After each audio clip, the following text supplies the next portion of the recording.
Diduga korban perundungan di sekolah, seorang siswa SD di Samarinda cedera serius. Polda Kaltim salurkan bantuan untuk korban bencana alam Aceh dan Sumatera.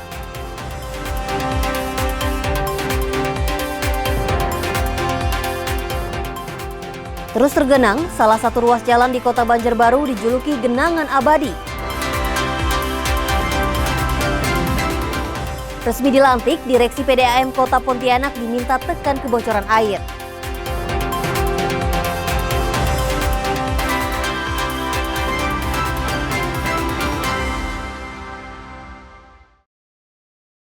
Halo, selamat pagi saudara. Senang sekali Kompas Pagi dapat kembali hadir di hadapan Anda.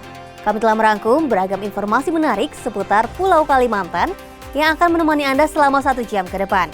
Bersama saya, Melian Tacung, mari kita jelang Kompas Pagi selengkapnya hanya di Kompas TV Independen Terpercaya.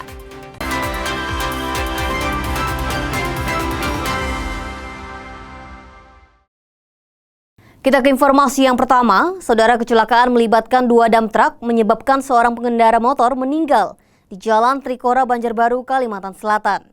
Seorang sopir truk ditangkap dalam peristiwa ini. Peristiwa kecelakaan terjadi di Jalan Trikora Banjarbaru, Kalimantan Selatan.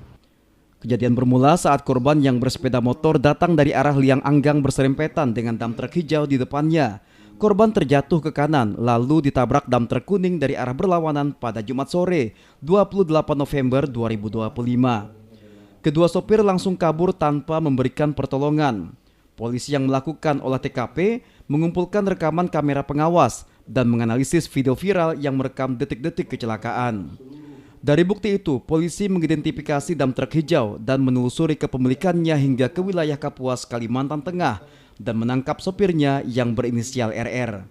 Pelaku langsung dibawa ke Polres Banjarbaru bersama barang bukti termasuk dump truck hijau dan dokumen kendaraan. Dari saksi yang melihat, nah setelah itu kita mendapatkan laporan ada kejadian kecelakaan lalu lintas. Kemudian penyidik kami bergerak cepat dan bisa menangkap pelaku kurang lebih 2 hari. Jadi polisi menjerat pelaku dengan Undang-Undang Lalu Lintas dengan ancaman 9 tahun penjara karena kelalaiannya menyebabkan korban meninggal dan melarikan diri usai kecelakaan.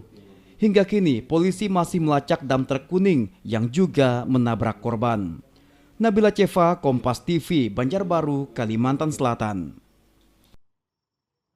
Dari Kalimantan Timur, seorang siswa sekolah dasar di Samarinda diduga menjadi korban perundungan oleh temannya hingga mengalami kaki patah saat bermain. Kini kasus tersebut ditangani Dinas Pendidikan. Kasus kekerasan diduga bullying atau perundungan terjadi di SDN 003 Samarinda Seberang beberapa waktu lalu kini mendapat sorotan. Hal itu karena seorang siswa yang menjadi korban mengalami cedera kaki serius saat bermain bersama 2 temannya. Korban bahkan mendapatkan tindakan operasi di Rumah Sakit Abdul Muiz.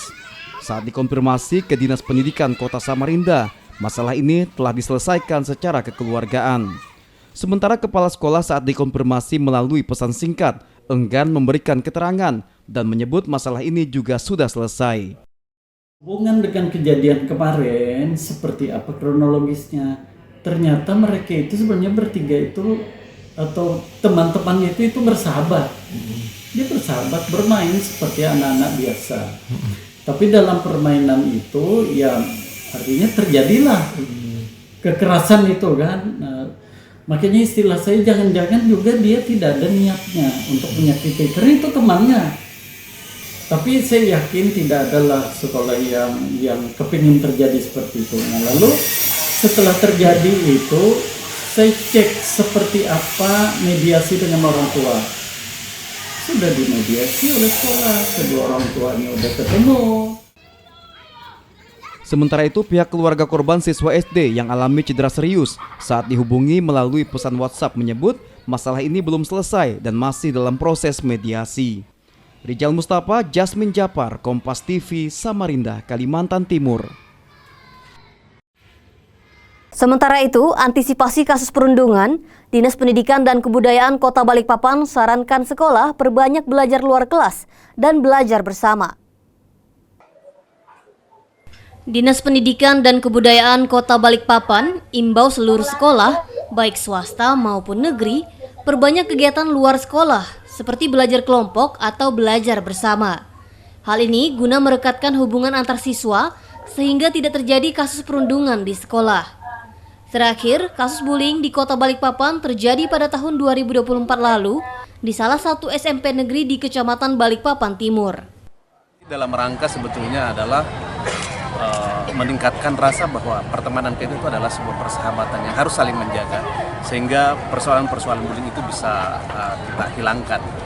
Nah, di sekolah-sekolah memang secara masif kita sampaikan supaya kegiatan-kegiatannya lebih banyak kegiatan-kegiatan di luar sekolah dengan berbagai fasilitas pembelajaran yang sudah kita siapkan. Jadi ada kadang-kadang belajar bareng di sekolah. Jadi saya kira merekatkan mereka dengan satu sama lain itu adalah salah satu langkah yang saat ini kita sedang bangun. Kita ke sorotan mengenai 6 pengguna narkoba yang ditangkap TNI di Kutai Barat beberapa waktu lalu. Kini sudah diserahkan ke Badan Narkotika Nasional Provinsi Kalimantan Timur untuk menjalani rehabilitasi. Setelah diserahkan ke BNNP Kaltim, para pelaku kemudian dirujuk ke Balai Rehabilitasi yang ada di Tanah Merah, Samarinda.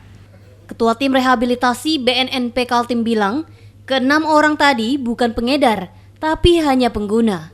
Sementara kronologis soal keterlibatan TNI melakukan penangkapan masih sedang menunggu hasil berita acara. Sebelumnya, kasus ini sempat viral saat pihak TNI protes penanganan oleh Polres Kubar hanya berujung rehabilitasi. Padahal, pihak TNI berhasil menangkap 6 tersangka lengkap dengan barang bukti sabu. 6 orang dari Kubar itu memang diantar langsung oleh petugas dari Badan Narkotika Kabupaten ke kami, dan kami rujuk ke Balai Rehabilitasi Tanah Merah yang ada di Samarinda untuk mereka nantinya dapat mendapatkan pelayanan rehabilitasi baik secara medis, kemudian non medis, kemudian aftercare tindak lanjutnya nanti seperti apa. 6 orang ini memang tangkapan Kodim Kubar, Pak? Ya, hasil tangkapan Kodim Kubar, ya. Kemudian mungkin kami tahunya mereka diserahkan kepada kami. Dari Sanggau, Kalimantan Barat, Kementerian Pertahanan menyerahkan sejumlah kendaraan dinas kepada Batalion Teritorial Pembangunan 833 Bumi Daranante. Penyerahan ini bagian dari upaya penguatan satuan dalam mendukung pembangunan nasional dan ketahanan pangan. Lewat Kodam 12 Tanjung Pura, Kementerian Pertahanan menyerahkan sejumlah kendaraan dinas kepada Batalion Teritorial Pembangunan 833 Bumi Daranante, meliputi kendaraan maung, truk operasional, dump truck, truk tangki air dan BBM, ambulans, eksavator, dan sepeda motor.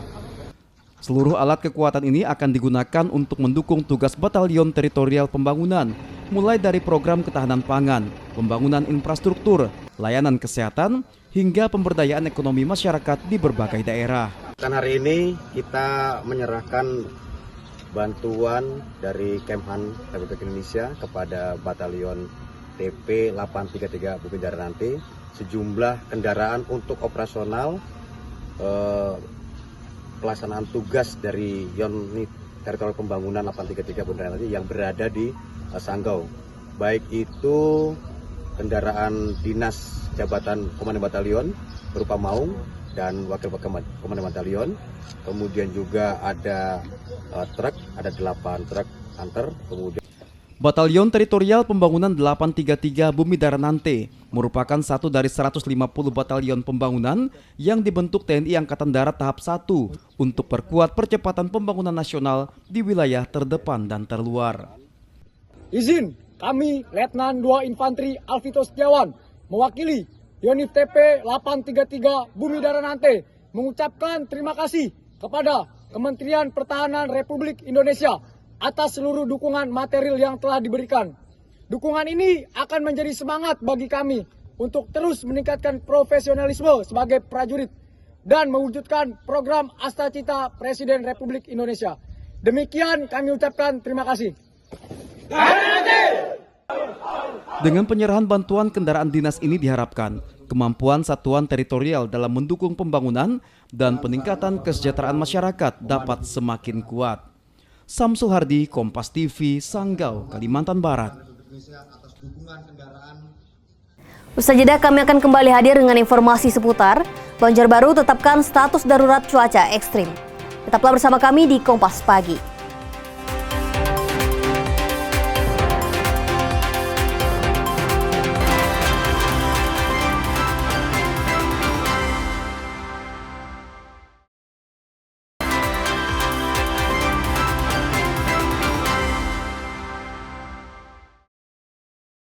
Terima kasih Anda masih bersama kami di Kompas Pagi. Saudara, Polda Kalimantan Timur berangkatkan bantuan kemanusiaan untuk korban bencana alam di Provinsi Aceh, Sumatera Utara, dan Sumatera Barat. Polda Kalimantan Timur secara simbolik melepas keberangkatan bantuan kemanusiaan untuk korban bencana alam banjir bandang di Provinsi Aceh, Sumatera Utara, dan Sumatera Barat. Bantuan yang dikirim berupa sembako, pakaian, makanan kering, makanan kaleng, obat-obatan, hingga kebutuhan bayi dengan total bantuan logistik sebesar 1,5 miliar rupiah. Bantuan ini nantinya akan dihimpun oleh Mabes Polri bersama bantuan dari Polda lainnya, lalu akan disalurkan secara bersamaan. Polda Kaltim berharap bantuan yang dikirimkan dapat meringankan beban warga terdampak bencana. Kita arahkan kepada 3 daerah, yaitu Sumatera Utara, Aceh, kemudian Sumatera Barat. Untuk pemberangkatan tadi kami lakukan secara simbolis, dan kemudian kami juga berangkatan bersama-sama dengan bantuan lain yang dari Polri yang dikumpulkan di Jakarta dan berangkat ke Sumatera. Untuk jenis bantuan yang kita kirimkan, yang pertama adalah sembako. Bagaimana sekarang sudah kita mengalami musibah dan sulit dapat sembako. Ada makanan kering, ada makanan kaleng, kemudian ada obat-obatan, pakaian, perlengkapan bayi, dan lain-lain. Sementara itu, antisipasi cuaca ekstrim, Badan Penanggulangan Bencana Daerah Kota Banjarbaru, Kalimantan Selatan, tetapkan status keadaan darurat cuaca ekstrim hingga April 2026. Dinas PUPR juga sudah normalisasi 14 km sungai untuk antisipasi banjir. Meski hingga saat ini belum ada laporan masuk akibat dampak cuaca ekstrem, namun BPBD Kota Banjarbaru tetap waspada dengan menetapkan status keadaan darurat cuaca ekstrem. Posko induk diberlakukan di kantor BPBD Kota Banjarbaru bekerja sama dengan TNI Polri. Status keadaan darurat ditetapkan hingga bulan April 2026. Terkait dengan cuaca ekstrim, tentunya kita sudah menentukan status siaga keadaan darurat cuaca ekstrim ya, di mana ini sudah kita tindak lanjuti melalui posko bersama TNI Polri dan relawan. Nah, ini 1 kali 24 jam, lebih-lebih nanti sampai di akhir tahun baru ya, Desember. Sementara untuk antisipasi banjir, Dinas PUPR Kota Banjarbaru tahun ini sudah 100% menormalisasi 14 km sungai. Normalisasi sungai kita khususnya di daerah-daerah hulu kita yang berbatasan dengan kabupaten sebelah, memang itu kalau dari catatan kami, database kami, memang untuk tahun ini sekitar 14 kilo panjang sungai yang kita normalisasi. Belum lagi yang mungkin drainase segala macam itu sudah, dan pembersihan tersebar juga ada. Mengantisipasi genangan air, kolam retensi di Banjarbaru juga telah ditambahkan saat 100 hari kerja Wali Kota Lisa Wartono. Nabila Ceva, Kompas TV, Banjarbaru, Kalimantan Selatan. Genangan air di bahu Jalan Ahmad Yani, kilometer 19 Banjarbaru, Kalimantan Selatan, bertahun-tahun belum juga tertangani. Jalan ini kini dijuluki genangan abadi. Dijuluki genangan abadi, inilah kondisi di Jalan Ahmad Yani, kilometer 19 Banjarbaru, Kalimantan Selatan. Sejak sekitar 5 tahun terakhir, kawasan ini selalu digenangi air. Genangan sepanjang 30 meter ini membuat pengguna jalan harus menghindar dan berjalan sedikit ke tengah, terlebih saat hujan turun. Lurah Landasan Ulin Barat, Sofian bilang pihaknya telah beberapa kali bersurat ke Balai Jalan Nasional hingga memasukkan perbaikan drainase ke dalam musyawarah perencanaan pembangunan. Drainase di bahu jalan ini diduga mampet karena endapan tanah yang menghambat aliran air. Mungkin perlu normalisasi itu, karena kan mungkin tanah-tanah tuh masuk ke dalam drainasenya itu, jadi menghambat aliran air. Jadi kalau hujan pasti banjir dan airnya tuh meluber ke jalan raya, jadi ya sangat membahayakan karena kan pengendara pasti mengambil jalan ke tengah menghindari genangan air itu. Sementara itu, Kepala Bidang Sumber Daya Air Dinas PUPR Kota Banjarbaru, Denny Pramuji bilang, pihaknya telah berkoordinasi dengan Balai Jalan Nasional untuk penanganan genangan abadi. Kemarin kalau di bundarannya sebenarnya kami sudah ada melakukan pembersihan sebenarnya di sekeliling bundaran itu. Tapi kalau yang untuk yang di viral di genangan abadi ya itu memang kemarin sudah koordinasi juga ke lapangan sama-sama dengan Balai Jalan. Balai Jalan memang mengetahui juga kondisinya dan mereka kemarin merencanakan tahun 2026. Denny juga menyebut Balai Jalan Nasional rencananya melakukan pekerjaan perbaikan drainase di tahun 2026. Nabila Ceva, Kompas TV, Banjarbaru, Kalimantan Selatan. Informasi selanjutnya, saudara, halaman Sekolah Dasar Negeri Pekapuran Raya 2 Banjarmasin yang kerap digenangi air mendapat perhatian dari pemerintah Kota Banjarmasin. Dinas Pendidikan berencana tinggikan halaman hingga perbaikan drainase. Persoalan genangan air di halaman SDN Pekapuran Raya 2 Banjarmasin mulai temukan titik terang setelah pemerintah Kota Banjarmasin lakukan peninjauan. Dinas Pendidikan Kota Banjarmasin menyebut akan mengkoordinasikan perbaikan drainase dengan Dinas PUPR. Peninggian halaman dan perbaikan drainase jadi solusi utama. Kami selanjutnya akan berkoordinasi dengan pihak PUPR bagian dari drainase.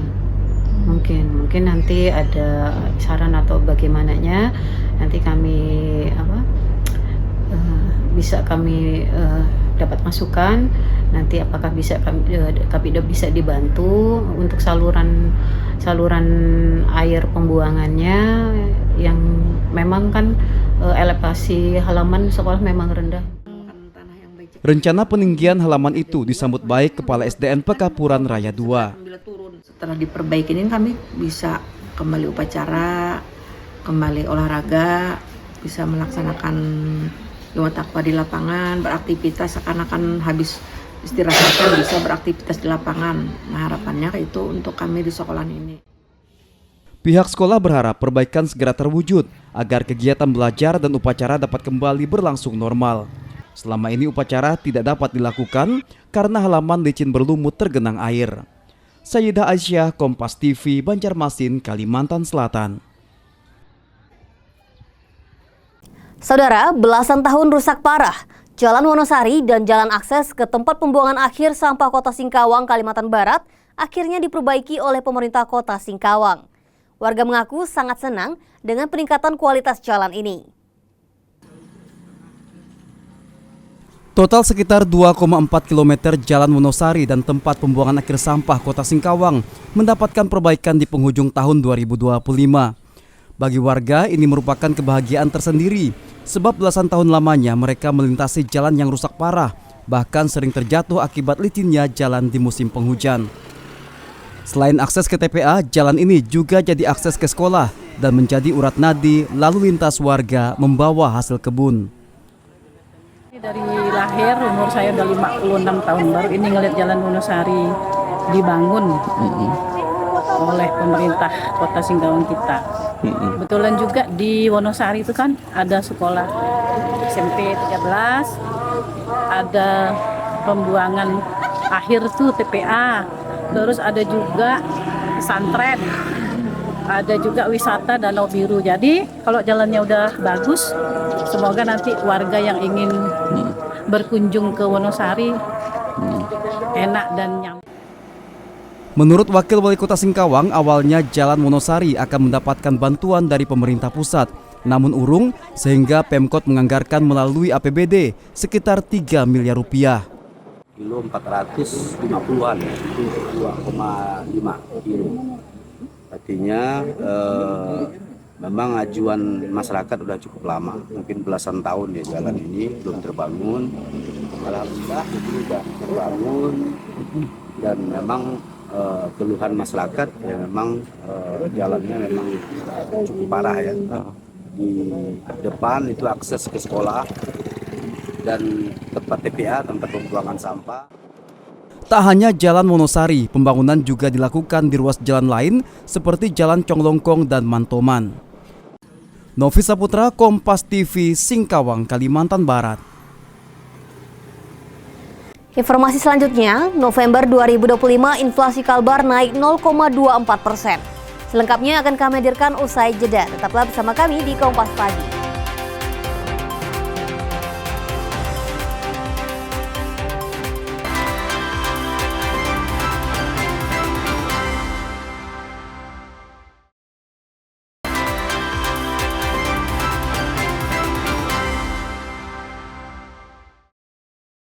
Terima kasih Anda masih bersama kami di Kompas Pagi. Saudara, jelang Natal dan Tahun Baru, tim pengendali inflasi daerah Banjarmasin melakukan monitoring ke sejumlah pasar. Hasil monitoring, komoditas pangan mengalami kenaikan harga akibat penurunan stok. Tim pengendali inflasi daerah atau TPID melakukan monitoring ke sejumlah pasar tradisional dan swalayan di Banjarmasin, Kalimantan Selatan jelang Natal dan Tahun Baru. Sejumlah komoditas mengalami kenaikan harga seperti bawang merah, cabai, dan minyak goreng kita lantaran mengalami penurunan stok. Seperti yang diakui Rizal, pedagang ini bilang kenaikan harga minyak goreng dipicu jumlah stok minyak yang semakin menipis jelang Nataru. Kenaikan harga minyak capai Rp3.000 dari yang sebelumnya Rp190.000 menjadi Rp193.000 per bal. Kalau stok minyak ini sudah mulai berkurang, Bang, karena mendekati harinya sama isu-isunya banyak. Ada yang ke Bulog, ada yang membagi sandang pangan, itu aja, Bang. Jadi minyak ini pindahnya berkurang. Aturan pasokannya hampir 5 truk, paling 1 minggu 1 truk atau 2 truk. Sebagai antisipasi lonjakan harga, Wali Kota Banjarmasin Muhammad Yasin menekankan agar Perumda Pasar terus memperketat pengawasan terhadap stok dan pergerakan harga bahan pokok jelang Nataru. Kita berharap Perumda Direktur Perumda Pasar dan Dinas Perdagin ini kiranya bisa selalu memantau situasi dan kondisi Kota Banjarmasin dalam hal stok keadaan pangan kita. Jangan sampai ini kan mendekati akhir tahun nih, awal gurus kumpul dekat, terus tahun baru, bulan puasa. Pemkot Banjarmasin juga mengimbau masyarakat agar tidak melakukan penimbunan barang maupun menjual dengan harga di atas kewajaran. Sayyidah Aisyah, Kompas TV, Banjarmasin, Kalimantan Selatan. Informasi selanjutnya, Badan Pusat Statistik mencatat secara bulanan angka inflasi di Kalimantan Barat kembali meningkat. Bulan Oktober inflasi Kalbar tercatat 0,17%, namun di November naik menjadi 0,24%. Dari hasil pemantauan Badan Pusat Statistik, inflasi Kalimantan Barat pada November 2025 bertambah sekitar 0,07% atau dari 0,17% pada bulan Oktober, naik menjadi 0,24% pada bulan November. Sementara pada poin tahunan maupun periode Januari sampai November 2025, nilainya juga meningkat dari tahun 2024 lalu, yakni berkisar 2,04% dan sebesar 1,57%. Nah, inflasi yang terjadi di bulan November 2025 ini utamanya dipengaruhi oleh inflasi di kelompok makanan, minuman, dan tembakau, kemudian juga inflasi di transportasi. Untuk makanan, minuman, dan tembakau ini terutama komoditas telur ayam ras, ketimun, ikan kembung, sawi hijau, dan bayam. Sedangkan untuk transportasi dipengaruhi oleh komoditas angkutan udara. Sejumlah kelompok makanan dan minuman turut mempengaruhi kenaikan inflasi daerah kali ini, yaitu berupa komoditas pangan, telur, ikan, sayur, tembakau, termasuk pula angkutan udara. Sementara inflasi terendah terjadi di Kota Pontianak, yakni sebesar 1,61%. Dan keterjangkauan harga, di mana ini harus kita atasi tentu dengan pertama kita melakukan kegiatan pasar murah atau pemberian bantuan beras cadangan pangan yang kita memang anggarkan setiap tahun, dan untuk ke depan di tahun 2026 juga bantuan beras cadangan pangan ini kita tingkatkan anggarannya.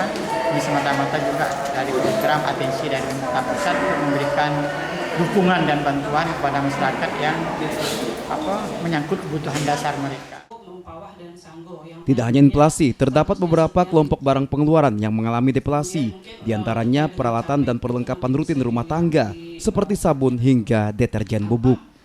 Dion Setiawan, Kompas TV, Pontianak, Kalimantan Barat. Beralih ke informasi soal Direksi PDAM Tirta Katulistiwa Pontianak periode 2025-2030 resmi dilantik pada Selasa siang.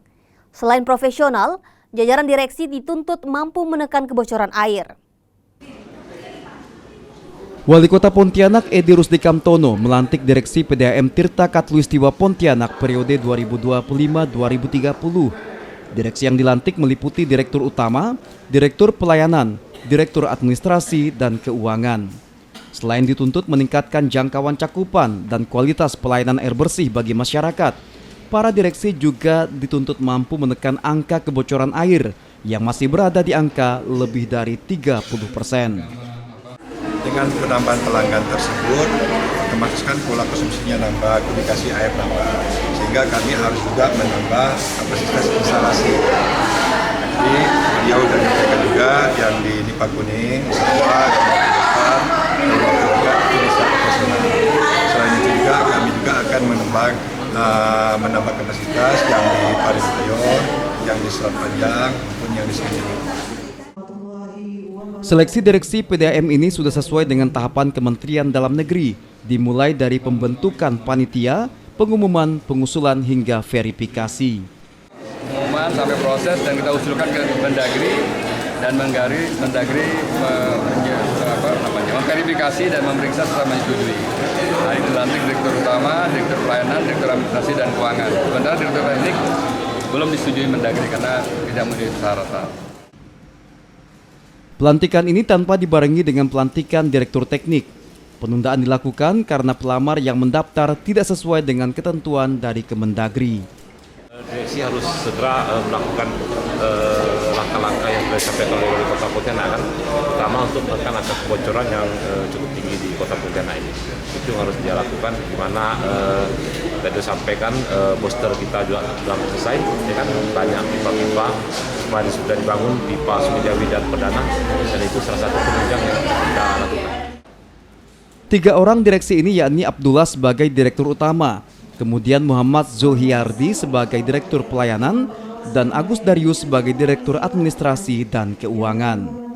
Dion Setiawan, Kompas TV, Pontianak, Kalimantan Barat. Kita menuju informasi selanjutnya. Rumah Sakit Umum Daerah Dr. Sudarso Pontianak kini memiliki 1 unit ambulans shuttle. Layanan ini untuk mempercepat mobilisasi antar unit di dalam rumah sakit.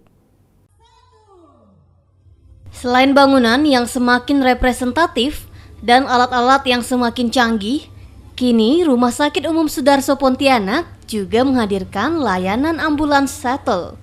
Ambulans ini untuk memudahkan mobilitas pasien antar unit di dalam rumah sakit sehingga dapat membantu mempercepat tindakan layanan pada pasien. Sebab jarak IGD dengan sejumlah ruang rawat inap lainnya cukup jauh.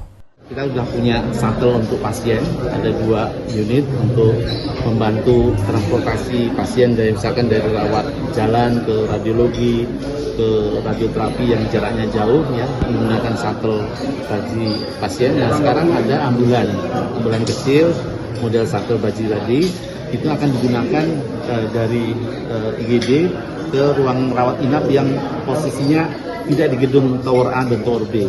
Jadi kita punya rawat inap itu kan tidak hanya di Tower A, Tower B yang ada IGD-nya, tetapi juga tersebar di beberapa lokasi di area rumah sakit yang dengan jaraknya cukup jauh.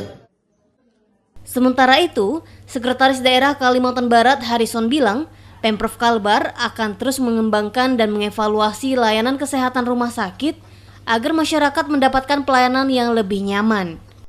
Evaluasi terhadap pelayanan kita ya, dan terus kita berupaya untuk mengembangkan rumah sakit milik pemerintah provinsi ini ya, supaya pelayanan lebih cepat, lebih nyaman, lebih ramah dengan peralatan yang canggih ya, dan kita terus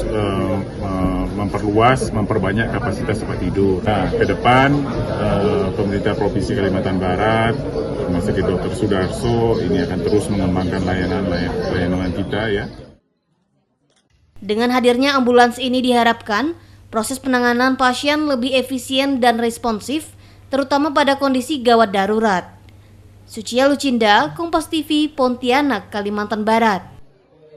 Pendaftaran calon ketua KONI Kota Pontianak resmi dibuka. Informasi lengkapnya usai pariwara berikut ini. Tetaplah bersama kami di Kompas Pagi.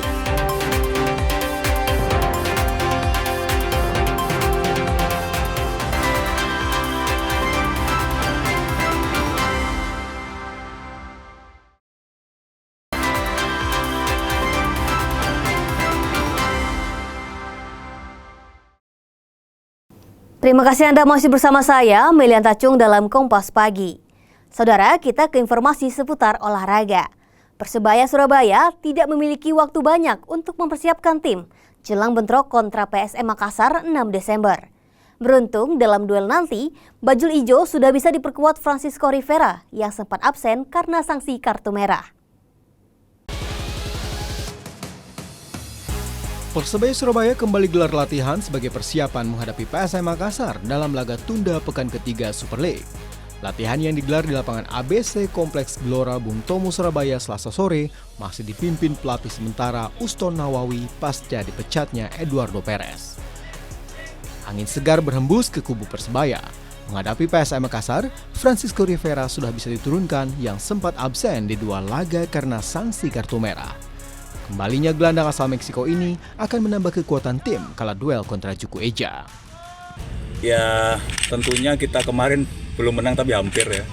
Kurang 2 menit tapi ya tetap kita diskusi apalagi sama pelatih dan tentunya kita ke pemain. Intinya satu, gak ada tim yang gak bisa dikalahkan. Ya itu tentunya menambah kekuatan kita dengan kembalinya Rivera. Sayang, dalam pertarungan yang akan digelar di Stadion Gelora B.J. Habibie, skuad Green Force harus kehilangan Tony Firmansyah yang bergabung dengan Timnas Indonesia di SEA Games Thailand. Laga lawan PSM Makassar juga akan menjadikan momentum kebangkitan Persebaya yang selalu gagal menang dalam 3 pertandingan terakhir. Mahendra Triginanjar, Kompas TV, Surabaya, Jawa Timur.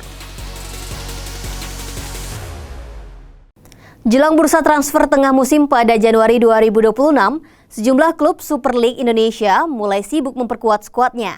Rumor beredar, Persija Jakarta tengah mengincar gelandang muda skuad Garuda, Ivar Yener. Sementara sang seteru bebuyutan, Persib Bandung, dikabarkan akan mendaratkan Joey Pelupesi. Rumor santer beredar, 2 gelandang diaspora Indonesia diminati tim besar Super League Indonesia.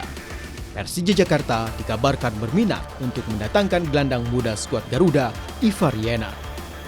Sang kapten Indonesia di perhelatan SEA Games 2025 sebenarnya masih memiliki kontrak hingga Juni 2026 bersama FC Utrecht. Namun, pada beberapa waktu lalu, Ivar Yener sudah memutuskan tak akan memperpanjang kontraknya bersama tim Eredivisie Belanda untuk mencari pengalaman baru. Hal ini membuka kemungkinan Macan Kemayoran untuk mendaratkan pemain berdarah Jember ini mentas di Super League Indonesia. Tak hanya Ivar Yener, gelandang senior skuad Garuda, Joey Pelupesi, juga dirumorkan akan hijrah ke kompetisi tanah air. Adalah Persib Bandung yang dikabarkan berminat mendatangkan talenta 32 tahun untuk pulang kampung ke tanah airnya. Desas-desus Persib akan meminang gelandang skuad Garuda terdengar usai sang pelatih Boyan Hodak kecewa dengan performa sejumlah penggawa kalah tumbang dari Lion City Sailors di AFC Champions League 2. Laki-laki berdarah Maluku hingga saat ini masih berstatus sebagai pemain klub Liga Belgia SK Lommel. Bahkan di klub yang berkompetisi di kasta kedua Liga Belgia, ia masih bermain reguler. Apakah rumor ini akan terrealisasi di bursa transfer tengah musim? Kita nantikan saja. Kita beralih ke informasi lain. Saudara, akhiri perdebatan emas atau perak, Wakil Ketua Umum PSSI Zainuddin Amali tegaskan timnas sepak bola Indonesia tetap usung target pertahankan emas SEA Games, kendati Kemenpora hanya targetkan perak. Perdebatan seputar target timnas sepak bola Indonesia pada SEA Games 2025 berakhir. Wakil Ketua Umum PSSI Zainuddin Amali pastikan skuad Garuda Nusantara tetap mengusung misi mempertahankan medali emas. Pernyataan ini sekaligus merespons pertanyaan publik mengapa sepak bola hanya ditargetkan perak pada SEA Games Thailand. Amali menjelaskan sejak awal target federasi adalah emas. Namun Kemenpora melalui tim review menyatakan targetnya hanya perak. Menurut Amali, hal ini tidak perlu diperdebatkan karena masing-masing memiliki tolak ukur tersendiri. Yang terpenting, saat ini seluruh komponen tim sepakat kembali membawa pulang medali emas ke tanah air di akhir gelaran. Secara internal, kemarin saya tanya ke pemain, pelatih, official. Pak Marji sendiri kan sudah menyampaikan mereka bertekad untuk back to back emas. Sementara dalam hitungan pemerintah, Kemenpora melalui tim reviewnya di sana hanya perak. Ya sudah, saya sampaikan kita ikuti target pemerintah, tetapi sejak awal kita adalah emas. Tim Penjaringan dan Penyaringan membuka pendaftaran bakal calon Ketua Komite Olahraga Nasional Indonesia atau KONI Kota Pontianak periode 2025-2029. Pembukaan pendaftaran dimulai dari 3 hingga 16 Desember. Setelah selesai masa pendaftaran ini, dari 3 hingga 16 Desember 2025, Tim Penjaringan dan Penyaringan membuka pendaftaran bakal calon Ketua KONI Kota Pontianak periode 2025-2029. Adapun syarat dukungan tertulis yang diperlukan minimal 30% atau 12 pengurus cabang olahraga. masa pendaftaran penjaringan dan penyaringan bakal calon Ketua Umum KONI Kota Pontianak masa bakti 2025-2029 sudah bisa dilakukan sejak diumumkan, yaitu pada hari ini. Jadi nanti untuk para bakal calon yang akan mendaftarkan diri itu bisa mengambil formulir di Sekretariat KONI melalui TPP. Itu secara resmi akan kami buka jam kerjanya mulai jam 10 sampai jam 1 siang. Jadi bisa diambil dimulai tanggal 3 Desember sampai tanggal 16 masa akhir pendaftaran. Wali Kota Pontianak Edi Rusdi Kamtono menjelaskan, calon yang maju harus berkomitmen meningkatkan prestasi olahraga atau sesuai dengan pencanangan Pemkot yang ingin menjadikan Pontianak sebagai sport city atau kota olahraga dan sport tourism atau pariwisata olahraga. Pilihan silahkan bagi calon-calon yang memang berminat dan mempunyai visi misi untuk memajukan olahraga, ya. Ini seperti kita persilahkan. Semoga nanti kepengurusan yang baru ke depan bisa mengangkat olahraga Kota Pontianak yang kita sudah canangkan sebagai kota sport city dan sport tourism. TPP KONI Kota Pontianak menyebut proses pendaftaran terbuka untuk umum dengan syarat utama yang wajib dimiliki dan mengikat adalah pernah menjadi anggota atau pengurus KONI. Dion Setiawan, Kompas TV, Pontianak, Kalimantan Barat. Saudara, kami akan kembali usai jeda berikut ini. Tetaplah bersama kami di Kompas Pagi.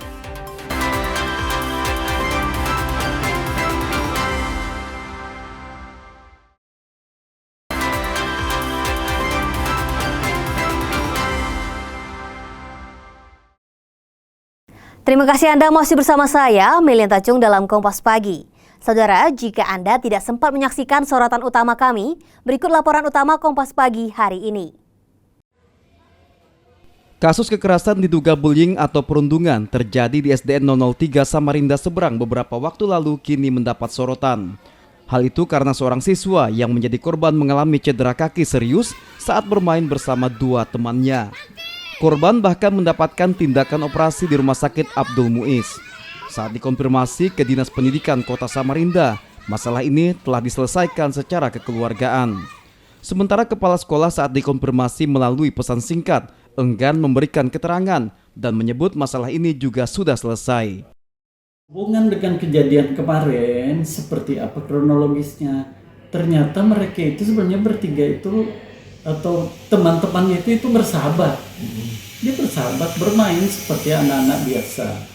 Tapi dalam permainan itu ya artinya terjadilah kekerasan itu kan.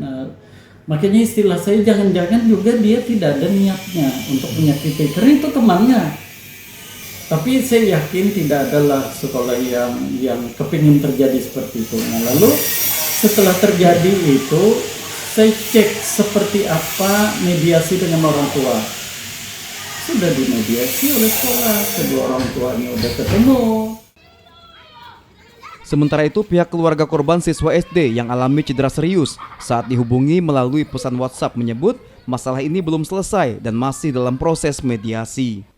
Rijal Mustafa, Jasmine Japar, Kompas TV, Samarinda, Kalimantan Timur. Polda Kalimantan Timur secara simbolik melepas keberangkatan bantuan kemanusiaan untuk korban bencana alam banjir bandang di Provinsi Aceh, Sumatera Utara, dan Sumatera Barat.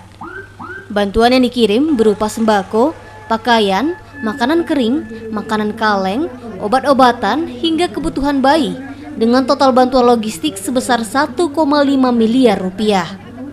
Bantuan ini nantinya akan dihimpun oleh Mabes Polri bersama bantuan dari Polda lainnya, lalu akan disalurkan secara bersamaan. Polda Kaltim berharap bantuan yang dikirimkan dapat meringankan beban warga terdampak bencana. Kita arahkan kepada 3 daerah, yaitu Sumatera Utara, Aceh, kemudian Sumatera Barat. Untuk pemberangkatan tadi kami lakukan simbolis dan rombongan kami juga berangkatan bersama-sama dengan bantuan lain yang dari Polri yang dikumpulkan di Jakarta dan berangkat ke Sumatera. Untuk jenis bantuan yang kita kirimkan, yang pertama adalah sembako. Bagaimana sekarang saudara kita mengalami musibah dan sulit mendapat sembako. Ada makanan kering, ada makanan kaleng, kemudian ada obat-obatan, pakaian, perlengkapan bayi, dan lain-lain. Persoalan genangan air di halaman SDN Pekapuran Raya 2 Banjarmasin mulai temukan titik terang setelah pemerintah Kota Banjarmasin lakukan peninjauan.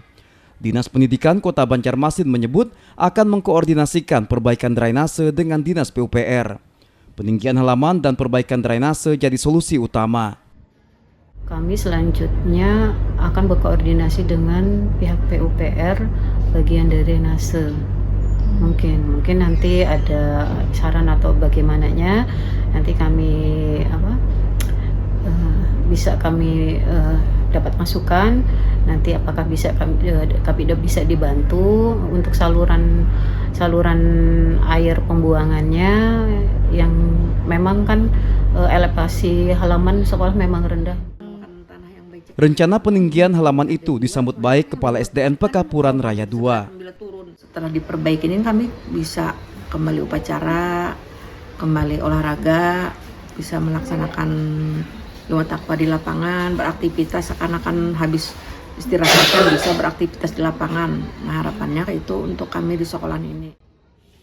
Pihak sekolah berharap perbaikan segera terwujud agar kegiatan belajar dan upacara dapat kembali berlangsung normal. Selama ini upacara tidak dapat dilakukan karena halaman licin berlumut tergenang air. Sayyidah Aisyah, Kompas TV, Banjarmasin, Kalimantan Selatan.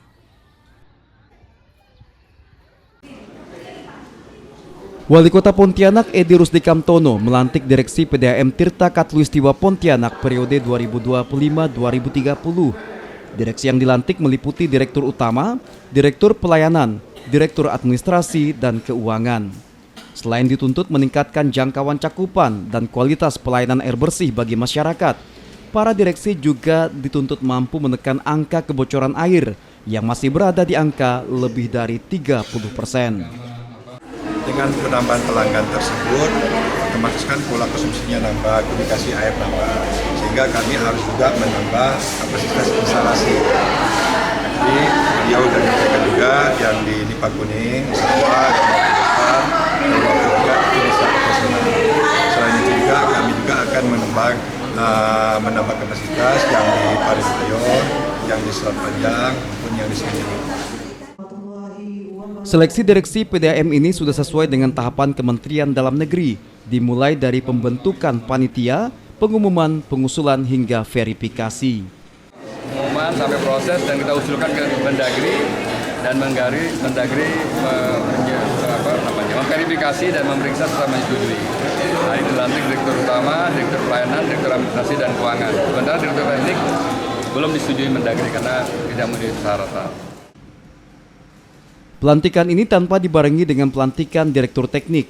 Penundaan dilakukan karena pelamar yang mendaftar tidak sesuai dengan ketentuan dari Kemendagri.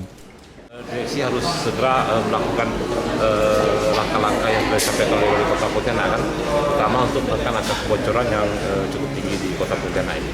Itu harus dia lakukan, di mana tadi disampaikan booster kita juga belum selesai, dengan banyak pipa-pipa kemarin sudah dibangun pipa Sumijawi dan Perdana, dan itu salah satu penunjang yang kita lakukan.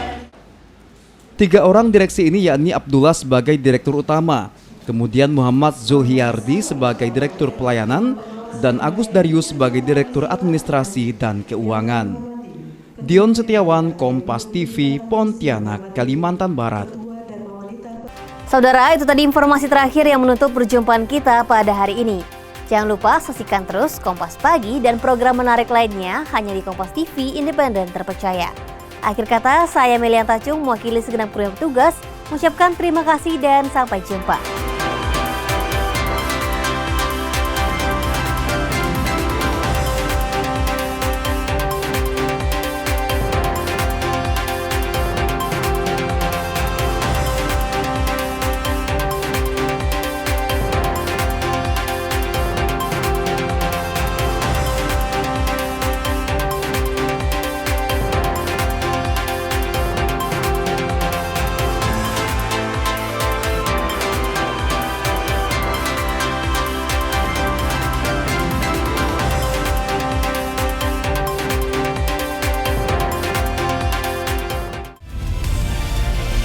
Kompas TV, independen, terpercaya.